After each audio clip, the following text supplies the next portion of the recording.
වෙලා අපේ නගරේ වියත් වෙලා ඉඳි බාබුල් මාවා. ඒකට තමයි ඉස්සෙල්ලාම පුරුදු උනේ.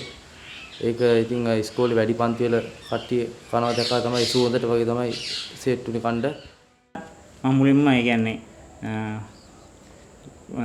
ගංජා එතකොට කොරෙක්ස් D වගේ දේවල් වලට යොමු වෙනවා. ඒ දේවල් වලට යොමු වෙලා මාස 3ක් විතර කාලයක් ඒ දේවල් පාවිච්චි කරලා ඉන්නකොටම මුලින්ම හෙරොයින් භාවිතයට පුරුදු වෙනවා ඒ කාලේ. මම ඉස්කෝලේ යන කාලේ තමයි මේවට පුරුදු වුනේ. යාළුවෝ ආශ්‍රය කරපු එක තමයි මම කරපු ලොකුම වැරද්ද. ඒ කියන්නේ යාළුවෝ තමයි මේවට බල කරේ. ටික කාලයක් යද්දි මට මේ කුඩු ගහන්න සල්ලි හොයන්න ඕන වුණා. ඉතින් මං ඒ වෙනුවෙන් නොකරපු වැඩක් නැහැ. ඒ කියන්නේ වැරදි දේවල් ගොඩක් ඇත්තරම කරා. මට ඒකේ අවසාන ප්‍රතිඵලය උනේ මෙහාට එන්න උන එක.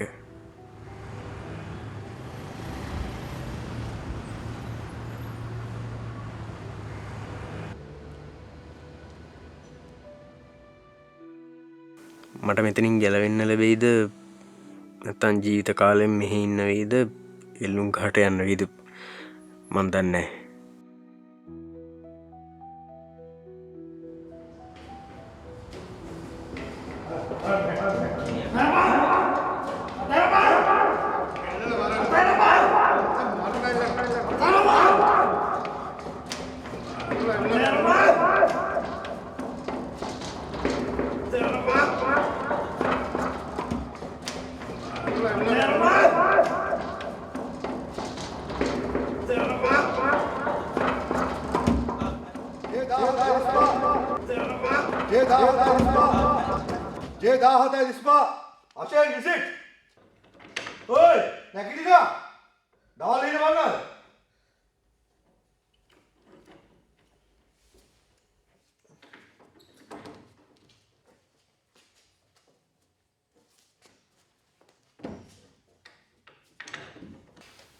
මචං අසෙන් මොකක්ද උඹ මේ කරගත්තේ?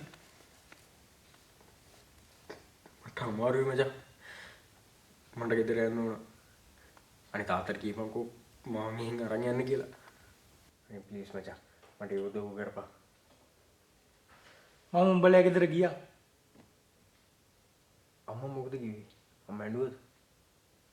අම්මා අඬනවා. යාට ආතරයිටිස් ඉඳ ඇවිදින්න අමාරුයිනේ. නැත්තම් එයා එනවා උඹ බලන්න.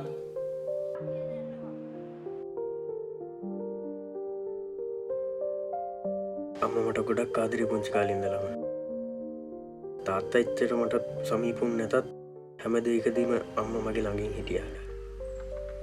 ඒත් අම්මා සනීප වුණාට පස්සේ එයාට මං ගැන හොයන්න විදියක් තිබුණේ නැහැ. මම මෝඩ වැඩක් කරගත්තා.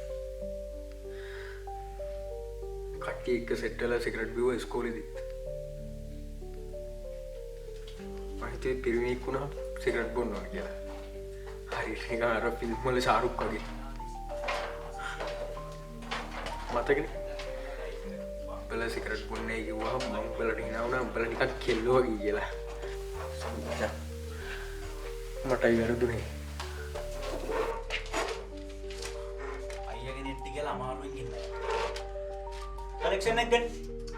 ඊළඟ මාර්ගෙට සල්ලි නැහැ. හරි හරි ඉඳගෙන ඉඳගෙන අපිත් එක ආතල් එකක් ගන්න. නේ? බෑ මට ඕන්න බෑ. මම ස්පෝර්ට් කරනවා.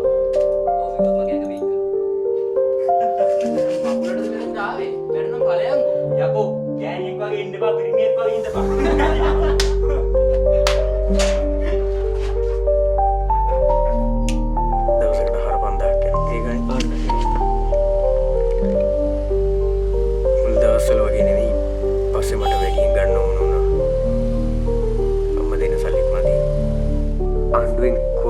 ටැමඩෝල්ලේම දානම් කරාට පස්සේ මට සික් එකට මොනවා හරි කරන්න වුණා. ඊට පස්සේ එක දවසක් කුඩු පැකට් එකක් ගත්තා අපි ඉස්කෝලේ හිටපු අයියා කෙනෙක්ගෙන්. එයා වැරදි වලට ඉස්කෝලේ අස් කරලා තිබුණේ. බොන විදියත් මොකකින් මම යාගත්තේ.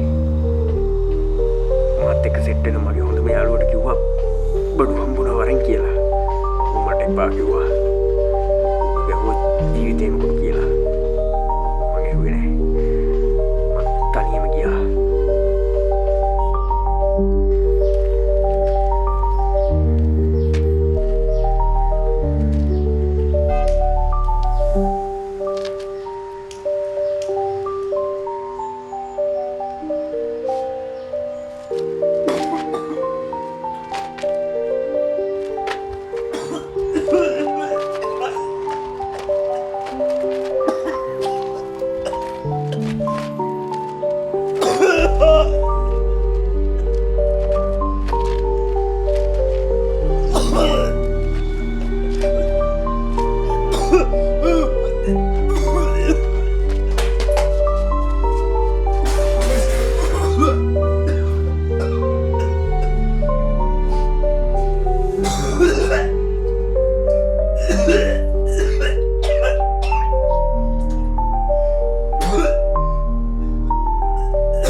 එදා මම හිතාගත්තා ආයෙ නම් බොන්නේ නැහැ කියලා. ඒත් මම සතියකින් විතර ආයෙත් ගත්තා. මම දන්නේ මට ආයෙ බොන්න හිතුනේ ඇයි කියලා.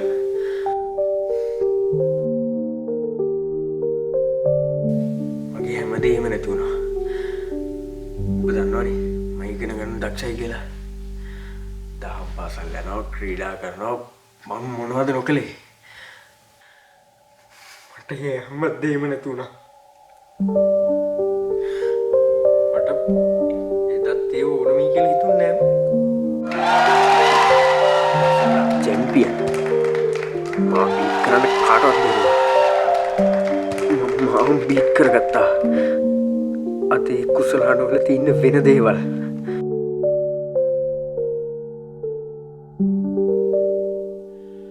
ඉතින් නුඹ ඉස්කෝලේ දාලා ගියේ මොකද? මට එපා වුණා.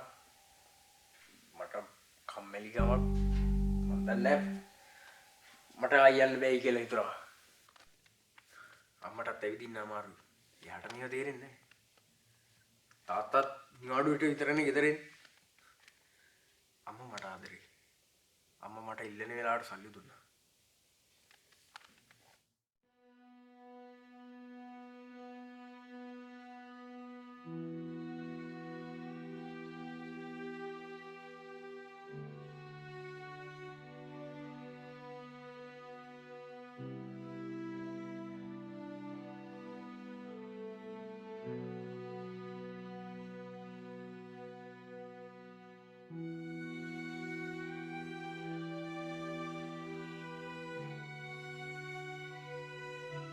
අම්ම දෙන්න සල්ලි මදි දවසකට 4,500ක් යනවා.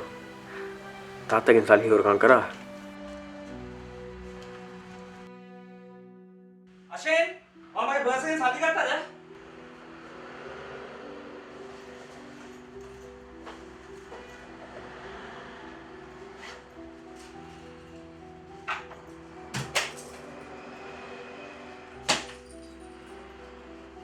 ඒ දවසක් අහුණා. හොරකම් විතර නෙමෙයි. මං ගෙනාපු කුඩුත් අහුණා. මොනවා? කුඩු? පුතා මේ බලන්න. ඕ මොකටද මගේ වදින්නේ? ඔබ මේවා කරන්නද මගෙන් සල්ලි ගත්තේ? පාරරයා. මේමයි දරුවා හදන්නේ නේ? කොහෙන්ද මම මේව අරන් තියන්නේ? මේක තමයි මේ ඉස්කෝලේ යන්න බෑ කියලා කියන්නේ. ඔයලා බලන්නේ නැද්ද මේවා? මං කොහොමද දන්නේ? මගේ මේ කකුල අමාරු තියාගෙන මට පුළුවන් ද යාගේ පස්සෙන් යන්න? ඔයානේ යාගෙන හොයලා බලන්නු. ඒක මන් තමයි මුගේ පස්සේ යන්න ඕනේ සේරම හොයාගෙන. ඔහේ තමයි මෝ නරක කර ඉල්ලන හැමදේම දීලා. ඊට පස්සේ සත පහක් දෙන්නේ නැහැ. ගෙදර ගිහින් යන්නේ නැහැ. බලාගන්න පුළුවන් අම්මට පුතාට දෙන්නටම යන්න දුන්නත් වෙනවා.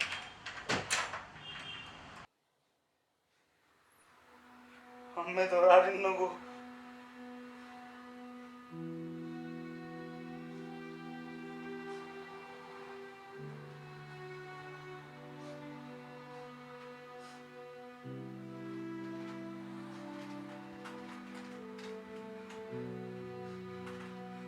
අම්මේ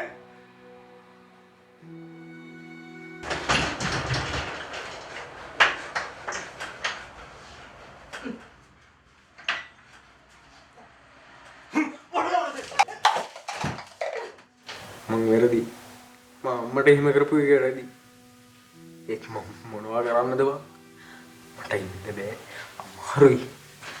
මචං තාත්තට කියපන් මාව කොහොම හරි බේරගන්න කියලා. මං තාත්තට කියන්නම් උඹ බේරගන්න කියලා. ඒත් මම දන්නේ නැහැ තාත්තට උඹ බේරගන්න පුළුවන්ද කියලා. ඒත් ඇයි උඹ මේවට සම්බන්ධ වුනේ? වෙන මොනවා කියලා කරන්නද බං? මං සල්ලි හොයන්න නොකරපු වැඩක් නෑ. මං සල්ලි හොයන්න හැම ජරා වැඩක්ම මම කරා. ඒත් මට කුඩු බිස්නස් කරන්න උනුන්නේ. හැබැයි මගේ අතේ සල්ලි තිබෙත් නෑ. මට කෑල්ලක් ගන්න උන් කියන දේ කරන්න වුණා. මම බඩුත් එක්ක මාට්ටු වුණා. මම බේරගන්න බං. මට එල්ලුම් ගස්සන්න වෙයිද? උසාවියෙන් මොන වගේ තීන්දුවක් දෙයිද කියලා දන්නේ නැහැ. උඹට හොඳ ලෝයර් කෙනෙක් අල්ලගන්න වෙනවා. ගොඩක් වියදම් කරන්න වෙනවා. මං ඔබේ තාත්තට කියන්න. ඒත් උඹ හොඳ රස්සාවක් කළානේ. ඇයි උඹ ඒක නවත්තලා ආයෙත් කුඩු ගහන්න පටන් ගත්තේ? එතනින් මාව දොට්ට දැම්මා. කුඩු ගහලා. නෑ බං. මං එතන වැඩ කරපු හෝටලේ කෙල්ලෙක් එක්ක සෙට් වුණා. කෙල්ලෙක් කිව්වට කෙල්ලෙක්ම නෙමෙයි. මට වැඩි අවුරුදු 10ක් විතර වැඩිමල්. බැඳලා ඩිවෝස් වෙච්ච ගෑණියෙක්. මොකක්? උඹටත් තියෙන මාර ලව්නේ. ලව් එකට නෙමෙයි බං. නිකන් ජොලියට. හැබැයි එයා මට මාර විදියට ලව් කරා. ඒකේ හීන මෙව්වා. ඒකට ඕනුනේ අපේම කියලා ගයක් ගන්න, වාහනයක් ගන්න, ළමයි හදන්න. බම්බු මට නෑනේ ඔය හීන. දන්නවනේ ඒ කාලේ තිබුණෙත් නෑ.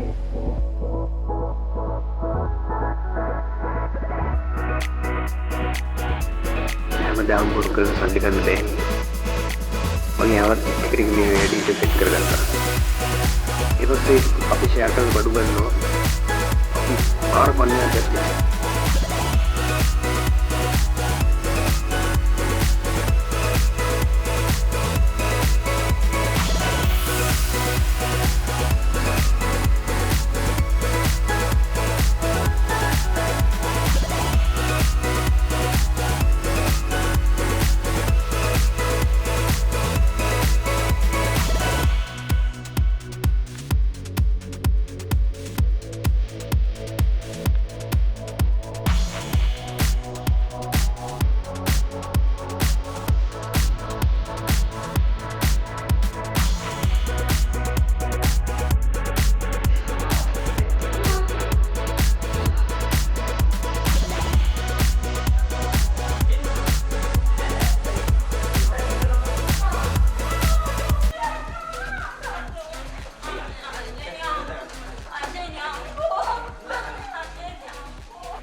Hello.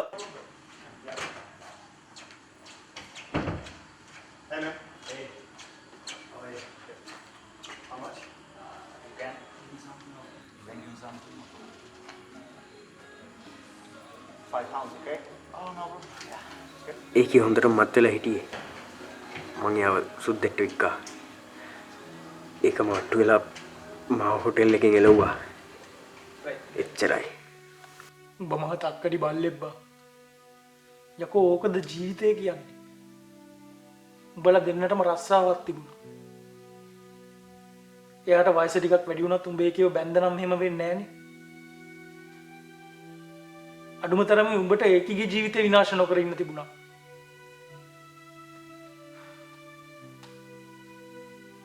මිනිහෙකුට ජීවිතේ මොකක්ම හරි අරමුණක් තියෙන්න ඕනේ. උඹට ඒ මුකුත්ම නැද්ද? අනේ මට ඔය අරමුණු වලින් වැඩක් නෑ බං. ඔය බන නවත්ත ගන්න. මචං අනේ මට උදව් කරපන් බං. මාව බේරගන්න. තාත්තා කියපන් මං තාත්තා කියන විදිහකට ඉන්නම් කියලා. මචං මට උදව් කරපන්. මට මැරෙන්න බෑ බං. මාව බේරගන්න කියපන්. කාලි වෙරයි ගන්න මචං මට තව උඹට කියන්න ගොඩක් දේවල් තියෙනවා බං. අම්මට කියපන් අඬන්න නැතුව ඉන්න කියලා. මම ඉක්මනට ගෙදර එනවා කියපන්. එයා පස්සේ ගියාගත්ත හැකි යන්න යන්න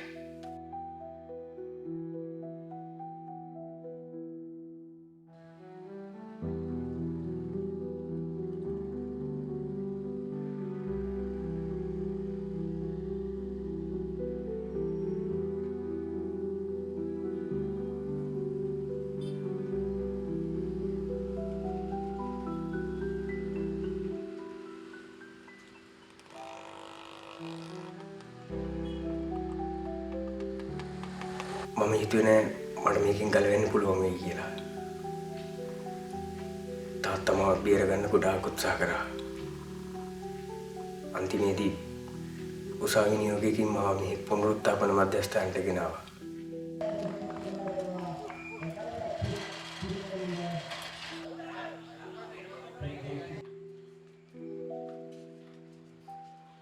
ටික කාලයක් පුනරුත්ථාපනේ ඉන්නකොට මට සික් එක කඩා ගන්න පුළුවන් වුණා. මම දයාලුත් මිනිහෙක්. ඒ මෝඩකම් මම ආයෙ කවදාවත් කරන්නේ නැහැ. මම මේ හැම දෙයකින්ම නිදහස්. ඉක්මනින් මට ගෙදර යන්න පුළුවන්. සාමාන්‍ය ඕනෑම කෙනෙකුගේ තරුණ කාලේ අපි තනින් ජීවත් වෙන්නේ නැහැනේ. සමාජයකන ජීවත් වෙන්නේ. ඒ සමාජයක ජීවත් වෙනකොට සමාජයේ විවිධ රැලි තියෙනවනේ. නේ? විවිධ රැලි තියෙනවා. එතකොට මේ රැලි වලට අපි සමහර වෙලාවට එච්චර හිතන්නේ නැතුව. එහෙම නැත්නම් සමහර අය හිතනවා. හිතලා ඒ වාගේ ඒවට අහු වෙනවද නැද්ද කියන එක තීරණය කරනවා අපි. නැත්නම් අපි සමහර වෙලාවට ඒක ටිකක් දුර ගිහිල්ලා බලනවා. බලලා අපිට තීරෙන්න පටන් ගන්නවා මේ මාර්ගයේ ගියොත් එච්චර මට දුර යන්න වෙන්නේ නැහැ කියලා. ඉතින් අන්න ඒ වාගේ අවබෝධයක් තියෙනවා නම් තරුණයෙකුට මේ වාගේ තැනකින් අවසන් වෙන්නේ නැහැ මේක. ඒ අපි කල්පනා කරලා බැලුවොත් අශේන්ට උනේ මොකක්ද කියන එක අපි සාමාන්‍යයෙන් කවුරුත් තරුණ කාලේ අපි විවිධ චරිත අනුගමනය කරන්න කැමති. නේද? රංගපාන්න මේ අනුකරණය කරන්න අපි කැමති. එතකොට සමහර වෙලාවට අපිට වරදිනවා ඒ තැන්වලදී. නේද? සමහර වෙලාවට අපි තෝරාගන්නවා චරිත. ඒ වාගේ චරිත තෝරාගත්තාම වෙන්නේ සමහර වෙලාවට අපේ සතුට දෙන්නේ තප්පර 30ක්, දවස් 30ක් වාගේ පොඩි කාලයක්. නේද? නමුත් අපිට ඒ වාගේ වෙලාවක තීරීම් කරන්න පුළුවන් නම් අවුරුදු 30ක් විතර අපේ සතුට ගෙනියා ගන්න, දිගට අද්දා ගන්න පුළුවන් විදිහේ අයට කිට්ටු වෙන්න පුළුවන් නම්, ඒ වාගේ වැඩ අපිට කරන්න පුළුවන් නම්, ඒ වාගේ ස්ථානවලට අපිට යන්න ඉන්න පුළුවන් නම්. නේද? එහෙම තියෙනවනේ. සමාජයේ තියෙනවනේ අපිට කිට්ටු වුණොත් අපේ ජීවිතේ ලස්සන වෙන මිනිස්සු ඉන්නවා. ඒ වාගේ වැඩට කටයුතු තියෙනවා. ඒ වාගේ ආයතන ස්ථාන තියෙනවා. ඒ වගේ දේවල් වලට කිට්ටු වුණොත් අශේන්ට නැවත මේ ප්‍රශ්නේ ඇති වෙන්නේ නැහැ. දැන් ඔයාලට අලුතෙන් අවස්ථාව තියෙනවා. ආපහු ඒක පටන් ගන්න. මට විශ්වාසයක් තියෙනවා මං ආයි කිසිම දවසක ඩ්‍රග්ස් ගන්න නැහැ කියලා. මං හිතන්නේ මගේ තියෙන ටැලන්ට් එකත් එක්ක ඉදිරියේ රැකියාවක් කරලා සාර්ථක ජීවිතයක් ගත කරන්න. මම හිතනවා තරුණයෙක් විදිහට මට පුළුවන් කියලා සාර්ථක ජීවිතයක් ගත කරන්න. දැන් තමයි මට ඉතින් මේ යථාර්ථය තේරුනේ කියන්නේ මට තේරලා තිබ්බේ කලින් මේක අර මට සික් කරගන්න දෙයක් නැතු විදිහ මම සික්කේ කඩා ගන්න එක මම මේ සික්කේ ඉඳලම නැහැ මේ වගේ කාලයක්. ඉතින් ඒක මට ජයග්‍රහණයක් කියලා මම හිතනවා මේ ලැබිච්ච අවස්ථාව. මම උපරිම බලන්නේ රට යන්න තමයි රට යන ගිහිල්ලා මේ හොඳ ස්ථාවරයක් ගොඩනගා ගන්න තමයි මගේ අරමුණ. මගේ වෘත්ති මේ පැත්තෙම හරි වෙන අංශයෙන් හරි මම යනවා. ඒ කාලය තුල මෙතනින් නිදාස්ලා ගිහිල්ලා පරණ යාළුවන් හමු වුණත් ඒ භාවිතයට යන්නේ නැතුව මම ජොබ් එකක් කරගෙන ඉන්න තමයි මගේ අදහස. මම මෙතනින් එළියට ගිහිල්ලා මම මේ මද්ද්‍රව්‍යයෙන් ඈත් වුණාගේ මම උත්සාහ කරනවා තවත් මේ සමාජයේ මේ වගේම මං වගේම දුකටපත් වෙලා ඉන්න ප්‍රශ්න වලටපත් වෙලා ඉන්න සහෝදරයන්ට මට පුළුවන් හැම විදියකටම පාර කියන්න මේ මද්ද්‍රව්‍ය කෙන්දෙන් කොහොමද ඈත් වෙන්නේ කියලා. මොකද ඒ දුක මම තේරුම් ගත්තා ඒ ප්‍රශ්න වලට මුහුණ දුන්නා. මට අවශ්‍යතාවය තියෙන්නේ මම බේරුණා වගේ අනිත් මිනිස්සුන්ටත් පාර කියන්න. ඒ වගේ තමයි මං හිතන දෙයක් තමයි මිනිස්සෙක්ගේ හිතේ මද්ද්‍රව්‍යයට බියක් කියන්නේ තියෙන්න ඕනේ. ඒ බය තිබ්බොත් ඒ මිනිස්සයා ඇත්තටම යොමු වෙන්නේ ඒ බය මොන විදිහෙන් හරි බය කඩා ගන්න අවස්ථාවේ තමයි ඒ මිනිස්සේ ජීවිතේ පළවෙනිම අවස්ථාවේ බය කියන්නේ නැති කරගන්න අවස්ථාවේ තමයි මද්ද්‍රව්‍යයට යොමු වෙන්න පළවෙනි පාර කියන්නේ මොනම මද්ද්‍රව්‍යයකට හරි. එතනින් එහාට ජීවිතේ විනාශය පටන් ගත්තා තමයි. අපි විශ්වාස කරන ලොකුම දේ තමයි මද්ද්‍රව්‍ය පාවිච්චි කරන්න කලින් අපි දකිනවා අපේ මධ්‍යස්ථාන වලට එන දරුවෝ ගත්තොත් පළවෙනිම මද්ද්‍රව්‍යලා තියෙන සිගරට්. ඉතින් සිගරට් එක දිගු කරන්නේ නැති මිතුරු ආශ්‍රය කරන්න පටන්. මොකද අපිට සමහරකාර පේනවා මේ මිතුරා තමයි සමහරකාට මට සිගරට් එක දෙනවා. හැබැයි අපේ ආදරණීය දරුවන්ගේ අපි ඉල්ලන ලොකුම ඉල්ලීම තමයි තමුන්ගේ පෞරුෂත්වයෙන් ප්‍රතික්ෂේප කරන්න පුළුවන් ගුණාංග දියුණු කරගන්න. මොකද අපේ සමාජය අපිට පේනවා මේ වකවානු වෙනකොට නොයෙකුත් දේවල් එක දේවල් නම් වලින් මද්ද්‍රව්‍ය කියනවා. හැබැයි ආදරණීය තරුණේනි ආදරණීය දරුවනි අපි ඉල්ලීම තමයි තමුන් හොඳ පෞරුෂයක් තියෙන හොඳ තරුණෙක් හැටියට ප්‍රතික්ෂේප කරන්න පුළුවන් පුද්ගලෙක් වෙන්න බලන්න.